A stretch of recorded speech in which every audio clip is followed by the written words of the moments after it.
is on Sultai control. Alan Shupe is on Sneak and Show. Both players are 9-2, and a win here puts them in very good position to make a run at the top 8.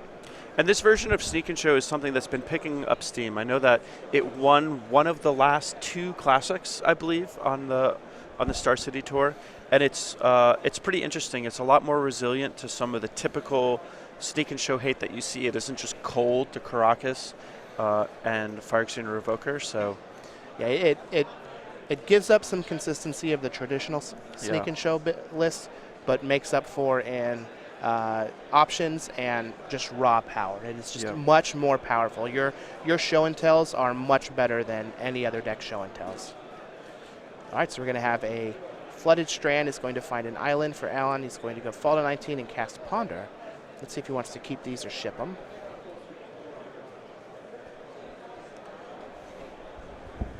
And so in this situation, basically the way the matchup is going to play out is Seek and Show being the combo deck is the aggressor. Andrew Tenjum is basically playing as the control deck, and his most meaningful forms of interaction are going to be Vendilion Click, Force of Will, and Hymn to Torak, which aren't actually a whole lot of spells. That said, Baleful Strix can do a little bit of work. Jace the Mind Sculptor, or excuse me, Liliana the Veil can also do a little bit of work. But I think for the most part, you're going to see Andrew Tenjum be a little bit of a dog game 1, but probably get a lot more options in his sideboard and might even be able to swing the matchup in his favor at that point. All right, well, it looks like Alan has a copy of Beseju on turn 2, which means that this game could be over as early as next turn. Andrew is going to fall to 19, sacking his Misty Rainforest for a Bayou, and we might see a Hymn to Torak here. And does Andrew have a white border Misty Rainforest? He does. You can. Some people have scratched off the black border. We gotta talk to him about that. All right, well, Alan is going to force a will this Hymn to Torak by pitching a Cunning Wish, and what he's saying here is, I'm willing to still get hymned. I'm just going to pick the 2 cards that I'm discarding. And a Beseju main is rather interesting. That's not something we see too often, but it's a very powerful card in the Sneak and Show deck because really all it needs to do is resolve Show and Tell. Especially in this version with the Omniscience. Yeah. Show and Tell is most of the time going to be game over. So Alan's going to fall to 17, cracking his Scalding Tarn. He's going to find a Volcanic Island. Let's see if we're going to have a copy of Show and Tell here. 1, 2, 3. Alan's going to fall to 15 for that Beseju. And this could be game. Beseju does make instants and sorceries uncounterable if the mana is used for them. Force of Will is not going to do anything here. Show and Tell is not going to be able to get countered here. All right, so we've got a Vendilion Click and an Omniscience. And this is kind of nice because anything sorcery speed that Alan would want to cast, like Grizzlebrand, Andrew's going to have an opportunity to take that out of the hand. So that's quite nice. Yeah, so he can ship the Grizzlebrand here, but Alan does get a free draw at that point. Plus, he still has Sneak Attack in his hand. And once this Sneak Attack hits play, Andrew has no way of dealing with it. So he's going to have to really be afraid of the top of Alan's deck. All right, well, Alan's going to cast a Sneak Attack and then just pass the turn back to Andrew. So let's see what he can cobble together here. You don't lose very often with an Omniscience on the battlefield, but it does happen. Yeah. Andrew will start off with a Brainstorm.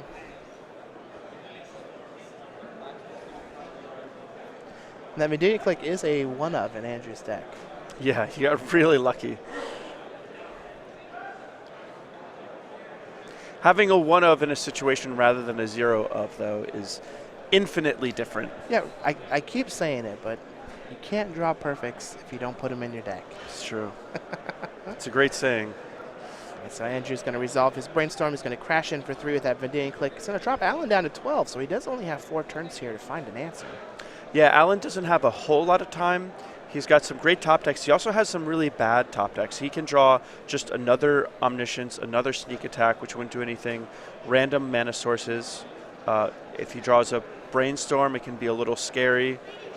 Whether or not he locks himself out of the draw. And now without access to red mana, he can't cast anything or put anything to play off Sneak Attack, but with Omniscience he would be able to just cast a Grizzlebrand or Emrakul should he draw it. And so Vendilion Click is going to take him down to 9. Andrew is going to him away the last 2 cards in Alan's hand. It's a Sneak Attack and a Scalding Tarn. He's going to draw for the turn and pass. Andrew is just 3 turns away from closing this out. And if Andrew manages to steal this, that would be phenomenal, because game 1 is the game that he's supposed to lose. Yeah, if Alan had put Gristlebrand onto the battlefield instead of the Omniscience, this game would be much different. Yeah. And if Alan wants to cast something like a Grizzlebrand or Emrakul, Andrew does have the opportunity to just counter it. Well, Emrakul can't be countered. Right, yeah. Gristlebrand can, and so can cantrips. Alan's going to brick again, pass the turn back to Andrew. And Alan's going to have one more turn. Can Andrew Tenjum steal this match with the one of Vendilion Click that showed up at the perfect time? He's going to crash down to 3, cast another Brainstorm. Well, he did just find a copy of Force of Will, so he will be able to counter a non-Emrakul card here if Alan happens to draw it. All right, here we go. What's on the top of your deck? All right, Alan, let's see what you got. Oh, and he just finds scoops nothing. it up. So we see Alan Shupe cannot loses believe this game that. after putting an Omniscience onto the battlefield with Show and Tell on turn 3. Andrew Tenjum is going to sneak in the back door and steal this one out of Alan's pocket. Andrew's going to take game 1 on Sultai control against Sneak and Show. Let's take a look at the player sideboards and see what options they might have here. You know, you can't win an open without getting lucky. No, you can't. All right, so Alan has 1 Intuition, 1 Release the Ants, 1 Surgical Extraction, 1 Red Elemental Blast, a Wipe Away, a Beseju, a Coastal X Return, 1 Firemind's Foresight, 1 Trickbind, 1 Flusterstorm, 1 Through the Breach, 3 copies of Blood Moon, and 1 Sudden Shock. How do we think Alan's going to sideboard? I don't think he's going to dilute his deck a whole lot. The cards that I like are the Red Elemental Blasts and the Blood Moons. I think the Blood Moons are going to be the most effective. Andrew has a lot of discard, so he might not want to bring in the Red Elemental Blast, but there's a good chance that he does. Now on Andrew's side, we have 2 Disfigure, 2 Golgari Charm, 2 Nihil Spellbomb, 2 Pithy Needle, 2 Spell Pierce, 1 Sylvan Library, 2 Thoughtseize, a Toxic Deluge, and a Vendilion Click. How do we think he's going to sideboard? So Andrew has a lot to sideboard. I think he's going to bring in the Golgari Charms to deal with Omniscience and Sneak Attack. I think he's going to bring in Pithing Needle to name Sneak Attack. Spell Pierce is also great against combo decks. Sylvan Library, just to make sure he doesn't run out of gas. And Thoughtseize and Vendilion Click are also going to be a great way to attack Alan's hand. I agree with that. Vendilion Click in particular is a very good card. Yeah, as we saw. I like that card in general. Yeah. And I also like puns that are made about these types of cards. So at one point we had Penguillion Click with our creature collection. We also have some new sweet ones that we're going to be looking at here for the StarCityGames.com creature collection. So Snipcaster Mage is one of the current ones. You can get playmat, sleeves, and player bundles. When we come back to the booth and you get to see Andrew and I again, we do have that Snipcaster Mage pin on that you can get through game night. But go.starcitygames.com/creature collection for the Snipcaster Mage and all the accessories. And we also have the Fruit Bat. So we have playmat, sleeves, and player bundles available for this one. Go.starcitygames.com/creature collection. And yesterday I put it out that I wanted some suggestions to name this bat. And there were quite a few awesome ones, but the one that really made me laugh out loud was Juice Wayne. Juice Wayne is really, really good. Juice Wayne is very good. Yeah, we also had another one from Caboose that I thought was pretty good, which was Walter Melon the Fruit Bat. Walter Melon is pretty good too. Yeah. Walter Melon and Juice Wayne. Those are the 2 that I like the most. Maybe I'll set up a... They're celebrity magic puns. Maybe I'll set up a Twitter poll after this for us, but Juice Wayne that made me laugh a lot. Yeah, Juice Wayne is really good. That one's almost as good as the Sword of These Are All White and Black. Or These Are All Black and White. All right, so we're going into game 2. Alan's going to be on the play. Man, he's got to be shaking his head. It's not often do you lose a game after putting Omniscience on the battlefield, especially in that same situation. If he just puts Gristlebrand, it's very unlikely that he loses. Yeah, that's always the tricky thing with Sneak and Show, though, is a lot of times you'll have Show and Tell, and you'll have options in Sneak Attack, Emrakul, Grizzlebrand, and deciding what is the best one to put in that situation is always tricky. I like putting Griselbrand into play first when it's early in the game and you have a high life total, because even if something goes wrong, it's so likely that you're just going to at least have the opportunity to draw 7 and just do it all over again the following turn. Well, he was already fairly low from the fetches and the Boseiju, so I can see the risk there. But as Alan is mulliganing here and looking at his hand, let's learn a little bit about Andrew Tenjum. So he's part of Team Card Hoarder. He's 23 from Madison, Wisconsin. He has 11 Open top 8s with 1 win and 1 Invitational top 8. He is the self-proclaimed #1 Taylor Swift fan in the world. He won over $20,000 playing daily fantasy football. And that was recently. Yeah, and he's born in South Korea. So, Andrew, that's a lot of money. Maybe you can go get a bunch of Taylor Swift swag. Maybe you could meet Taylor Swift. Maybe. I mean, she has to be a fan of Whiteboarded Mystery Rainforest. She's got to be a fan of Magic. Well, they all are. Yeah, everyone cool is a fan of Magic. Right, so Alan's going to lead off with an island. Andrew has a Deathrite Shaman off of an Underground Sea.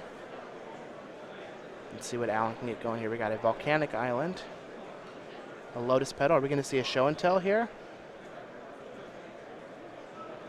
Based off of what he saw last game from Andrew, he can't be sure if he's on like a Delver or just like a straight control deck. So this is a little risky since Daze is something that could happen.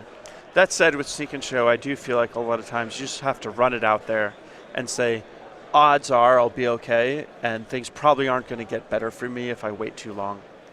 All right, so here is going to be a Vendanian Click and a Griselbrand from Alan. Click is going to target Alan, and he has a Force of Will and an Intuition. Andrew's likely going to get rid of that Force of Will and hope to stick a Liliana next turn if possible. Yeah, Alan is going to be able to draw up to 14 cards to look for another Force of Will. So, you know, Andrew might be able to get this Liliana resolved. But so that mulligan for Alan was pretty Show good. and Tell, Lotus Petal, 2 lands, Griselbrand, Force of Will blue card, over 7 cards. Not bad. After Andrew getting so lucky in the first game, some of that luck had to swing to the other side, you know? All right, well, Andrew's going to Brainstorm. He's valiantly going to try and fight back against this Griselbrand. Something like Liliana, something like Jace are cards that can actually handle it. Technically Toxic Deluge. He also could just put a Baleful Strix on the battlefield, which would do a pretty good job at holding off Griselbrand. I remember once being in the situation of Alan Shupe, and my opponent just had like 3 Innocent Bloods in his deck. And I just said, what is going on? All right, well, here is Andrew's going to use a Verdant Catacombs, going to fall down to 19. That was Dave Shields. I'll never forget that. Maybe he's going to get an Underground Sea. Maybe we'll see a Baleful Strix here. If so, Alan's going to draw a whole bunch of cards. Now, he also could just draw into another combo and win. Yep. Just, you know, land, Show and Tell, Omniscience, Cunning Wish can just end the game. He could also just draw into a Force of Will to make it so the Baleful Strix doesn't resolve. But it looks like Andrew's just digging for more interaction. Andrew's going to Ponder and Shuffle. And this is really the value of just running out your Sneak and Show as early as possible. Because a lot of times, especially early in the game, your opponent's probably going to have a lot of cantrips. And if you give them time, they're going to turn those cantrips into meaningful interaction. But it's going to take them a turn or two to spin their wheels to actually go through that process. So Ponder's going to Shuffle. Deathrite Shaman's going to exile Verdant Catacombs. Andrew's going to play another Ponder and Shuffle again. These are not the cards that he's looking for. Yeah, I think what he'd really like to find is one of his Liliana the Veils. Maybe a Jace the Mind Sculptor would do, but it's going to be hard to get it to resolve. He needs to have some meaningful counter magic backup, likely in the form of Force of Wills. All right, Andrew will draw off of his Ponder. Alan's going to take his turn. He'll draw a card. Let's see if we get to pay 7 to draw 7 here.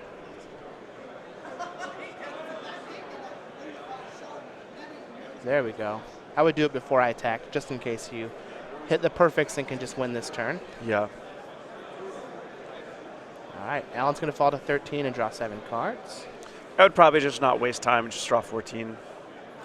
Well, sometimes you only need 7. Yeah, but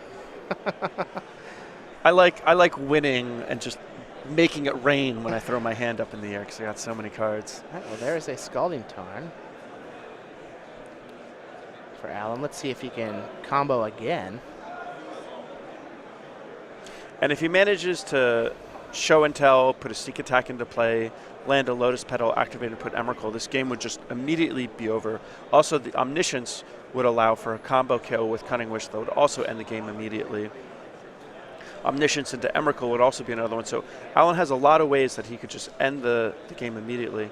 All right, so Alan's going to attack Andrew down to 12, go up to 20 himself, draw 7 more cards. Down to 13. And this is one of those situations where now that we're at this point, something crazy needs to happen for Alan to lose. Yeah, he either needs to brick on a bunch of Force of Wills. Yeah. Oh, it looks like he even has a Blood Moon, so he could just play Blood Moon here and shut off a bunch of Andrew's mana. So that's actually a little interesting. It might actually be worth it not to play the Blood Moon, because if you play the Blood Moon, you're revealing that you have it.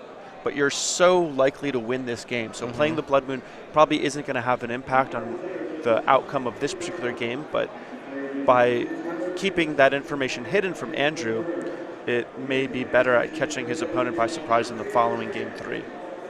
Yeah. He's going to discard a bunch, but he's going to be able to have a perfect hand, basically. That kind of happens when you draw 15 cards in one turn. Yeah.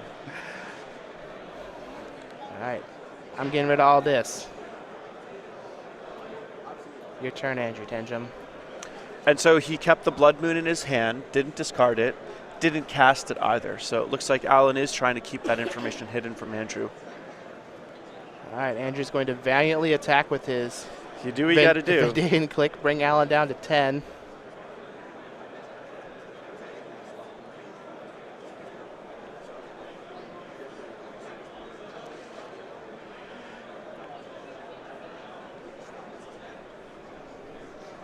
Looks like we just had a bunch of lands and Omniscience and Impulse for Alan. Creeping Tar Pit is the play and pass the turn back. Yikes. And Alan will draw a card for his turn.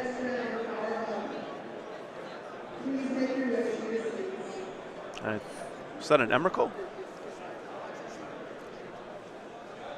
They are in there. I think it's just a Volcanic Island. So it's likely he's just going to attack twice and end the game. He can draw 7 more cards if he wants. Probably doesn't need to. Yeah, Gristlebrand's going to crash in, take Andrew Tenjum down to 5, bring Alan up to 17.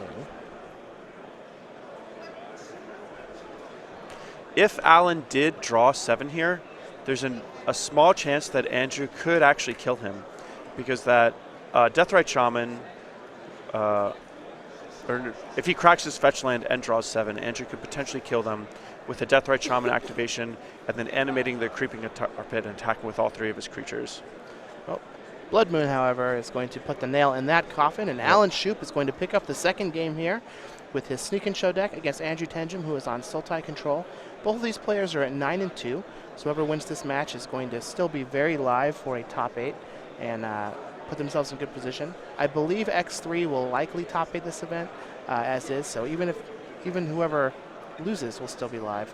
Yep. But it's nice to have one to give at some point. Do you think we're going to have any sideboard changes here? Any differences in boarding? Well, it looks like Alan is just shuffling up to present the same 75 or 60 again. But I do know that a lot of people like to take out their Blood Moons on the draw. So there's something worth noting. But it doesn't look like Alan is doing that. He feels it's good on the play or the draw. This is kind of interesting that he's just not going to re-sideboard even to feign changing his deck, especially after showing Andrew Blood Moon.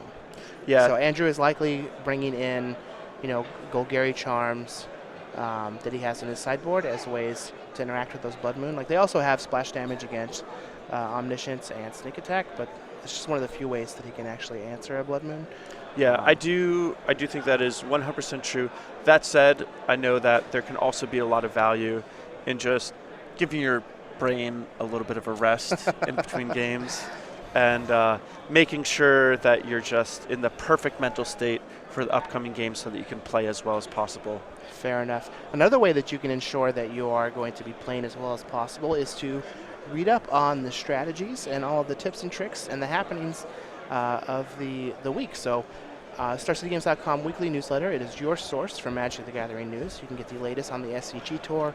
You can watch the SCG Tour match of the week, receive exclusive deck lists and advice, catch up on all event results, and read an exclusive cardboard crack comic. Best thing? Absolutely free. Go.starcitygames.com/newsletter. That is your source for Magic the Gathering news. And the newsletter is great. You get to hear a lot of different voices. I've written for it. Chris has written for it. If you were going to read one thing each week, this would be the one thing I would suggest. I mean, heck, they even have Cedric writing for it. Yeah, Cedric is great. It's great stuff. All right, Andrew is going to be on the play here. He did pick up his qualification for the Players' Championship at the end of Season 1. Yep. He is currently 5th on our Player of the Year leaderboard, though. All right, he's going to lead off with a Creeping Tar Pit and pass the turn. And the fact that Andrew gets to be on the play here is pretty important. This is going to give him a chance to cast those ponders to look for a Force of Will, potentially before Alan starts firing stuff off. It's also going to give Andrew a chance to develop his mana and just get ahead on spells and potentially cast those Thoughtseizes before Alan casts the really potent cards that Andrew would want to tag with those Thoughtseizes. That is sometimes you just get lucky with him to track. That too. So Alan's going to lead off with a Flooded Strand. Andrew just has a Bayou and a Deathrite Shaman to add to his battlefield. Alan's going to sacrifice that Flooded Strand on Andrew's end step. Let's see what he casts here. We have the potential for some fireworks here as early as turn 2, something like Land, Lotus Petal, Show and Tell, Ancient Tomb or City of Traders in Show and Tell. And because he has Omniscience and the instant speed kill, this game could be over as early as turn 2. Yeah, the Sneak and Show deck is one of the reasons it's so good is because not only is its combo relatively mana efficient, but it also has ways to ramp up its mana, making it extremely explosive. Alan's going to main phase a Ponder, it seems, and Andrew has a Spell Pierce for it. Is Alan thinking about forcing? He's going to Force of Will the Spell Pierce. Maybe he only has a 1-land hand. Yeah, there's certainly something wrong with Alan's hand if he's going to be Force of Willing to protect his Ponder. So Andrew has got to take note of that and, is probably going to adjust his play accordingly, knowing that there's something wrong with Alan's hand. Well, neither player mulliganed. So if Alan is that mana light, it has to be an extremely powerful hand where all he needs is another 1 or 2 mana sources to just win the game. It could be something like, Show and Tell, Omniscience, Emrakul with just a bunch of Force of Wills. Yep.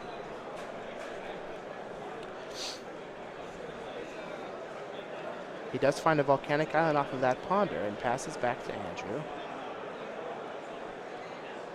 Andrew has a Hymn to Turak, though.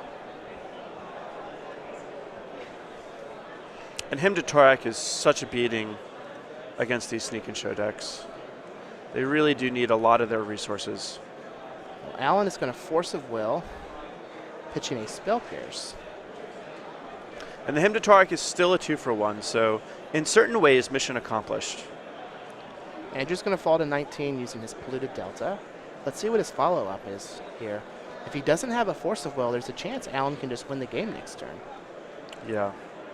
That was one of the things that was so powerful when the Omniscience deck had Dig Through Time, is you could... Oh, with Dig Through Time was unreal. It's like you could make these unfavorable interactions early. Yeah, and then just gas right back up. End step Dig Through Time, untap, kill you. Yeah.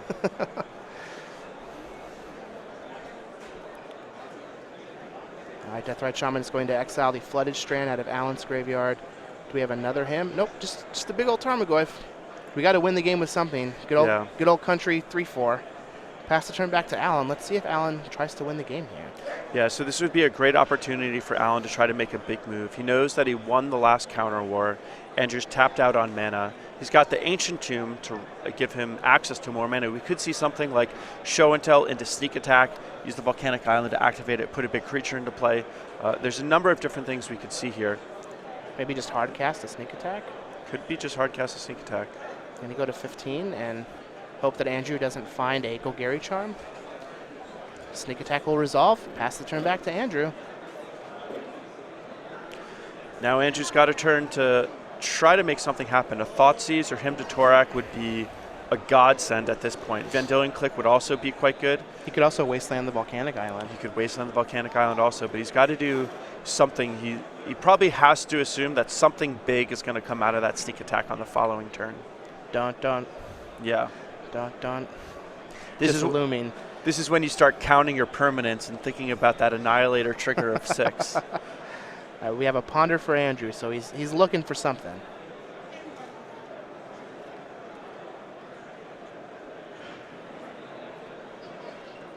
It's funny though, sometimes a sneak attack will put something like an Emrakul in play, wipe your opponent's board, knock them down to 3 or 4 life, but then just sort of whiff for a while. If your opponent is able to rebuild quick enough, sometimes it's not the game-winning move that you want it to be. Deathrite Shaman is very good at that quick rebuild too. Yeah.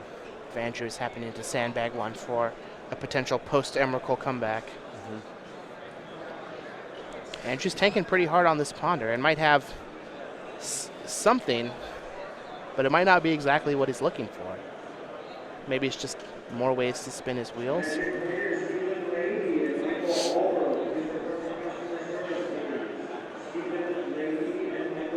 It's got to be a tough decision. It looks like Andrew's starting to run out of interaction. So hopefully he can find what he needs. Oh, wow, and a Hymn to Torak to knock out both cards. So Grizzlebrand would have hit the board next turn. Bloodmoon would have potentially knocked Andrew out of plays. And Alan was in great shape, but Andrew just barely found what he needed. Ooh, and that's even going to grow the Goyf by 2. So he's going to attack for 6. That's going to knock Alan down to 9. And Andrew can kill him on the following turn. Activate that Creeping Tar Pit. If he hits another land drop and attack with the Deathrite Shaman also, that would be 9. Off the top. Right off the top. Annihilator Boom. Trigger. Jeez, and Andrew's 1-turn clock is just gone. That's going to knock Andrew down to 4. Gristlebrand's going to sacrifice on his end step, trigger, shuffle the Emrakul, shuffle the Emrakul and the Gristlebrand back into the deck, along with a couple of cantrips. What a top deck. Holy smokes. Man. You don't go 9-2 for no reason. Yeah. I'll be 100% honest. I have done that a lot. Yeah, I have too. I mean, you play Snow Control or Sneak Control, that's just what happens. It's a great feeling. Yeah. All right, let's see what we got on top. Go ahead. Andrew's just playing draw go, no mana sources. Can we find a monster? All right, pass back. So did we find a land for Andrew? We did. He's going to fall down to 3. Maybe we'll see a Deathrite Shaman And here. Andrew can rebuild a lot faster than Alan can. That said, any cantrip is a bunch of live looks. This is the situation where the traditional Sneak and Show deck with 8 monsters is in a much better, better spot than this hybrid build with only 6. In order for Alan to make room for the Omniscience and Cunning Wishes, he has had to trim some of his Emrakuls and Grizzlebrands, running only 3 each rather than the normal 4 of each that you usually see in Sneak and Show. That being said, he does have a copy of Intuition, which turns into whatever monster he wants. Yeah. 3 is the magic number with Intuition. All right. Andrew is going to Brainstorm. Ooh, Spell And Pierce Alan's for got Alan. some meaningful interaction. That is rough. Just going to draw and pass. Your island should be untapped, Mr. Shupe. Here's another Brainstorm from Andrew. And this is one of the great things about Legacy. A few turns ago, we had one person threatening, potentially 9 points worth of damage, and now we are just back to square one. Andrew just found a Pithing Needle with this Brainstorm. Does he have a second mana source? That is a worthy top deck. Oh, man. He does. It's a Wasteland. Brutal. Oh, man. Do we have another Spell Pierce? Now Andrew knows that he's probably safe for a while. Sometimes these Sneak and Show decks have like a 1-of Wipe Away or something else like that, but Andrew probably can safely assume that the likely way for Alan to win now is to Show and Tell. So now Andrew can fight a counter war. He can also knock out Alan's mana, putting him even farther behind. Andrew still doesn't have any pressure, but I still think he's doing all right given the circumstances. Yeah, he definitely has a shot. He's not a top deck away from dead anymore. Yeah. Oh, but there's a Blood Moon for Alan. That's going to completely lock Andrew out of this game. Yeah, I believe Andrew has no basics. 0 basic lands in his deck, so a Blood Moon would be game over. He's going to go fetch out a basic island, so he has access to 2 of those.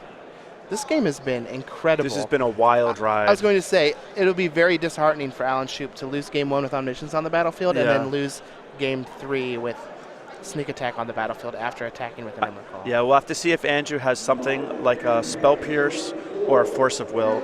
Spell Pierce won't do it now. All right, well, there's a City of Does Traders. Andrew have a Force of Will? He needs a Force of Will to stay in this game. Oh, he does not have it. He's just going to pass back to Andrew. And he draws a Force of Will the turn. Oh, jeez. That'll let him stop whatever Alan decides to do. But Alan has Emrakul in his deck, so he's not going to be able to get decked. However, it's only 20 minutes on the clock. Alan still has to try and kill his opponent. Yeah, I don't believe that there's really anything Andrew can do at this point. I'm looking through his deck list. He doesn't have any basic lands. At some point, Alan can just hardcast an Emrakul. I would be playing lightning fast at this point. Yeah, I would. Yeah, I would just draw, not even look at my card if it's not show and tell. To be fair, Alan might think that Andrew has a forest and a swamp in his deck. Sure. Well, that is certainly what Andrew is representing. Obviously, trying to keep that information secret from future opponents.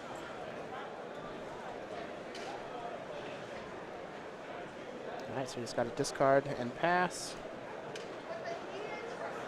I really hope we don't sit here for 18 minutes waiting for one of these players to do something. All right, Alan's going to pass to Andrew. Creeping Tar Pit and pass. Creeping Tar Pit does still come into play tapped, despite the Blood Moon.